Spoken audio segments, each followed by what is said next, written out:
8월 18일 수요일 새벽기도 시작하겠습니다. 오늘의 본문 말씀은 히브리서 10장 37절에서 39절까지 말씀입니다. 잠깐 후면 오실 이가 오시리니 지체하지 아니하시리라. 나의 의인은 믿음으로 말미암아 살리라. 또한 뒤로 물러가면 내 마음이 그를 기뻐하지 아니하리라 하셨느니라. 우리는 뒤로 물러가 멸망할 자가 아니요 오직 영혼을 구원함에 이르는 믿음을 가진 자니라. 아멘. 어제 살핀 말씀 중에서 믿음으로 구원 얻는 일, 그 시간대하고 그 뒤에 하나님의 뜻을 이해하고 깨달아서 그 하나님의 뜻을 행하고 상급을 얻는 때까지 그 사이에는 기간이 있습니다. 시차가 있습니다. 그 기간 동안에 인내가 필요하다. 사탄 마귀가 여러 가지 모양으로 많이 핍박하고 유혹하고 시험을 걸어올 테니 그 기간 동안에 믿음을 지키는 일에 있어서 인내가 필요하다. 시련이 있을지라도 견디어 이겨내라고 이렇게 말씀하신 바 있습니다. 오늘 37절에서는 잠깐 후면 오실 이가 오시리니 예수 그리스도의 재림을 말하지요. 지체하지 아니하시리라 이렇게 말씀을 하셨어요. 그러니까 오래 걸리지 아니할 테니까 참고 인내하라 이 말씀을 하고 계시는 거죠. 그런데 사실 생각해 보면 이 잠깐이라는 시간이 얼마나 긴 시간인지 모르겠어요. 이 편지가 기록된 지 2000년이 지났습니다마는 아직 오실 이가 오시지 아니하셨습니다. 아니 잠깐이라고 그렇게 하셨는데 지체하지 아니하시겠다고 그랬는데 2000년이 지났어도 아직 이루어지지 않고 있으니 이거 잘못된 표현 아닐까 이런 생각이 되어지기도 해요. 뭐 여기 히브리서에만 나오는 그런 말씀이 아니라도 성경 신약성경 전반에 많이 종말에 대하여서 가까이 다가와 있는 것으로 자주로 말씀을 하고 있지요. 자, 이 말씀들을 어떻게 우리가 이해해야 될까 하는 생각이 들어요. 잠깐이라는 이 시간을 어떻게 이해해야 될까? 우리 한국 사람들이 생각하는 잠깐이라는 시간도 농촌에 계시는 분들하고 도예지에 계시는 분들이 좀 다른 것 같아요. 농촌에 가서 잠깐을 이야기하면 우리 도시에서 익숙한 사람들은 이 잠깐을 이해하지 못합니다. 아니 뭐 이렇게 느려? 언제까지 기다리라는 거야? 이렇게 할 수 있지만 농촌에 계신 분들은 그게 잠깐이에요. 혹시 한국 사람들이 생각하는 이 잠깐이라는 시간과 서양인들이 생각하는 잠깐은 서로 다르지 않겠는가 하는 생각이 들어집니다. 당연히 한국인들이 생각하는 잠깐은 서양인들이 생각하는 그것보다 훨씬 더 짧은 시간일 거예요. 왜냐하면 우리 한국 사람들은 빨리빨리에 익숙하잖아요. 그러니 우리가 생각하는 잠깐, 근데 서양인들이 생각하는 잠깐은 또 우리하고는 그 생각하는 시간의 길이가 다를 수밖에 없겠다 싶습니다. 하나 더 생각해 보자면 중국인들이 생각하는 잠깐은 우리가 생각하는 잠깐하고는 완전히 많이 다를 것으로 생각이 되어져요. 실제로 중국 여행을 해보면 이런 것들을 자주로 우리가 현장에서 느끼게 되어집니다. 중국인들은 얼마나 느긋한지 몰라요. 그 대륙이 큰 것만큼이나 아주 느긋합니다. 그래서 만만디라고 말하지 않습니까? 근데 우리는 좁은 땅덩어리이고 또 우리는 성격도 급하고 그래서 우리는 빨리빨리 해요. 그래서 중국인들하고 우리 한국인들하고의 사이에서 시간의 관념이 다를 수밖에 없다. 이렇게 생각이 되어집니다. 하물며 이 땅에 속하여 사는 사람들하고 하늘에 속하여 사는 사람들하고의 차이 사이에서 이 시간의 관념, 시간의 개념들이 많이 다를 수밖에 없지 않겠는가 이렇게 생각이 되어집니다. 어찌하든지 종말이라고 하는 시기는 우리가 알지 못합니다마는 한 가지는 분명하게 말할 수 있을 것 같아요. 종말이 왔을 때 모두 다 한결같이 말할 것입니다. 아니, 왜 이처럼 종말이 빨리 와버렸지? 이것만큼은 다 같이 한 목소리로 할 이야기 같아요.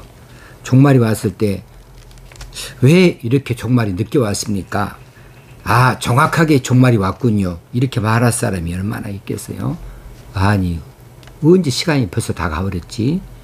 이 종말이 왜 이렇게 빨리 와버렸지? 이렇게 아마 말하지 아니할까 이런 생각이 들어지는 것은 저만의 느낌의 생각은 아닐 것 같습니다. 잠시 잠깐이라고 하는 이 시간은 우리가 갖고 있는 시간 관념에 따라서 해석할 이런 시간 개념은 아닌 것 같습니다. 한 가지 또 분명할 것은 이 종말이라고 하는 그 시간은 더디 올지라도 속히 온다. 뭐 더디라고 하는 말과 속히라고 하는 말에 이 부딪히는 면은 잘 모르겠어요. 잘 모르겠지만은 아무튼지 이 말은 사실인 것 같습니다. 그날은 더디 올지라도 속히 오고야 맙니다. 38절의 말씀 보십시다. 나의 의인은 믿음으로 말미암아 살리라. 자, 이 말씀은 하박국 2장 4절에서 인용해 온 말씀이죠. 이 말씀을 사도 바울이 두 군데에서 인용했습니다. 로마서 1장 17절과 갈라디아서 3장 11절에서 인용한 바가 있지요. 자, 믿었으면 믿음으로 살아야 한다는 이야기입니다. 믿음은 고백하는 것으로 끝나는 것이 아니다. 행동으로 나타나야 한다 하는 사실이지요. 행동이 따르지 않은 믿음은 죽은 것이다. 죽은 것이 아니면 그것이 믿음이 아닐 수도 있다. 행동으로 드러나지 아니하는 믿음, 이것은 죽은 믿음이든지 아예 믿음이 아니든지 그렇다는 거죠. 오직 믿음으로 말미암아 구원을 얻는다고 이렇게 교리를 말할 때에 행위로 구원을 얻는 것이 아니라고, 믿음으로 구원을 얻는 것이라고 그렇게 말하면서 행위에는 관심이 없는 분들도 있는 것 같아요. 그렇습니다. 행위로 구원을 얻는 거 아닙니다. 맞습니다. 행위 언약에 따른 구원은 행위를 따져서 구원이 있고 없고 하지요. 그러나 은혜 언약에 따른 구원은 행위와 상관이 없이 믿음의 고백을 따져서 믿음의 고백을 중요시하죠. 그렇다고 해서 그냥 입술로만 믿음의 고백을 했다 해서 이것이 진짜 백이 믿음으로 인정받을 수 있는가, 구원으로 직행하는가 하는 것은 아니라는 거지요. 참된 믿음의 고백은 반드시 생명력이 있어서 그 사람의 삶의 현장에서 그 믿음이 드러나게 되어져 있습니다. 이것을 우리는 믿음의 열매다 이렇게 말을 합니다. 그런데 입술로만 고백한 가짜 믿음은 생명력이 없어서 그 사람의 삶의 현장에서 그 믿음이 전혀 보이질 않아요. 드러나지 않아요. 열매가 없어요. 향기도 없어요. 그래서 믿음은 반드시 행위로 나타날 때 그 믿음이 살아있는 믿음이라 말할 수 있는 거지요. 믿음을 행동으로 옮길 수 있는가? 여기에 따라서 진짜와 가짜가 판별되어 줄 수 있습니다. 행동으로 옮겨지지 아니하는 믿음, 행동으로 옮겨지는 믿음, 이 차이를 우리가 심각하게 생각해 볼 수 있어야 되겠습니다. 왜냐하면 매우 중요하기 때문에 그렇습니다. 마태복음 7장 21절에서 나더러 주여 주여 하는 자마다 다 천국에 들어갈 것이 아니요 다만 하늘에 계신 내 아버지의 뜻대로 행하는 자라야 들어가리라. 내 아버지의 뜻대로 행하는 자가 들어가리라. 아버지 뜻대로 이해하는 자가 아니고 아버지 뜻대로 고백하는 자가 아니고 아버지 뜻대로 믿는 자가 아니고 행하는 자라야 돼요. 분명하게 기록이 되어져 있습니다. 나더러 주여 주여 하는 자, 이 사람이 다 천국 가는가? 입술로만 고백하는 사람, 그런 사람이 천국에 가는 것이 아니라 머릿속으로만 믿음을 가지고 있는 사람, 성경을 다 꿰고 있는 사람, 기독교 진리를 다 그냥 말할 수 있는 사람, 그런 사람이 천국에 들어가는 것이 아니고 어떤 사람이 들어간다고요? 다만 오직 하나님 아버지의 뜻대로 행하는 자라야 들어가리라. 그러면 하나님 아버지의 뜻이 어디 있어요? 하나님 말씀 성경에 다 기록이 되어져 있지요. 하나님께서 가지고 계신 뜻을 이해하고 그 뜻대로 살아가는 자, 삶의 현장에서 그대로 있는 자라야 들어간다는 사실입니다. 이 말씀이 우리 모두의 가슴에 깊이 새겨졌으면 좋겠어요. 저는 이 말씀을 늘 생각하면서 목회합니다. 우리 교회에 속한 모든 성도들이 입술로만 주여 주여 하는 자가 하나도 있지 아니하고 고백한 그대로 따라 사는, 믿는다고 말만 한 것이 아니라 말한 그 믿음을 그대로 행실로 옮겨서 삶의 현장에서 그대로 따라 할 수 있는 성도가 되면 좋겠다, 이 생각을 늘 한다는 말이죠. 자, 언제 알 수 있나요? 손해볼 때 알 수 있습니다. 고난을 당할 때 알 수 있습니다. 좋을 때는 다 좋은 믿음, 훌륭한 믿음 같아요. 그런데 하나님의 뜻이 있어서 손해봐야 할 때, 물질의 손해를 봐야 할 때, 내가 고난을 감수해야 할 때, 큰 고통을 내가 감수해야만 할 때, 그때에 이것저것 가리지 아니하고 담대히 나서서 죽으면 죽으리라, 이런 믿음의 고백을 하면서, 그래 손해보면 무슨 손해를 봐? 다 손해봐도 믿음은 놓칠 수 없어. 이렇게 하면서 골리앗 앞에 결투하러 나서는 다윗처럼 나설 수 있겠는가? 그때 알 수 있겠죠. 아니면 어떤 사람은 이 손해보는 일, 물질의 손해가 됐든지 무슨 손해가 됐든지 이 손해보는 일이 있으면 혹시는 어떤 고난을 피하기 위해서 그 일들을 이건 하나님 뜻이 아니다, 혹시는 하나님 뜻이 아닐 수 있다, 하나님께서 뭔 꼭 우리 보고 손해보라 그래, 하나님께서 우리가 이렇게 고통을 당하고 눈물을 흘리게 하시는 하나님이야, 아닐 거야 하면서 애써 항변하면서 십자가를 멀리 두고 편한 길, 쉬운 길, 이것만 따라가고자 하면서 이것이 신앙생활이다 하고 애써 정당화하는 사람인가? 이 부분을 우리가 생각해 볼 수 있어야 되겠습니다. 특별히 지금 이 시대는 참 예수 믿기 좋은 시대라 말하는데, 아니 사실 그렇지 않습니다. 정말 제대로 예수 잘 믿으려면 힘든 시대입니다. 오히려 이전보다 더 힘든 시대가 아닌가 싶습니다. 38절 하반절에 믿음으로 살리라. 또한 뒤로 물러가면 내 마음이 그를 기뻐하지 아니하리라. 뒤로 물러가면 내 마음이 그를 기뻐하지 아니하리라. 어쩐다는 거예요? 기뻐하지 아니한다.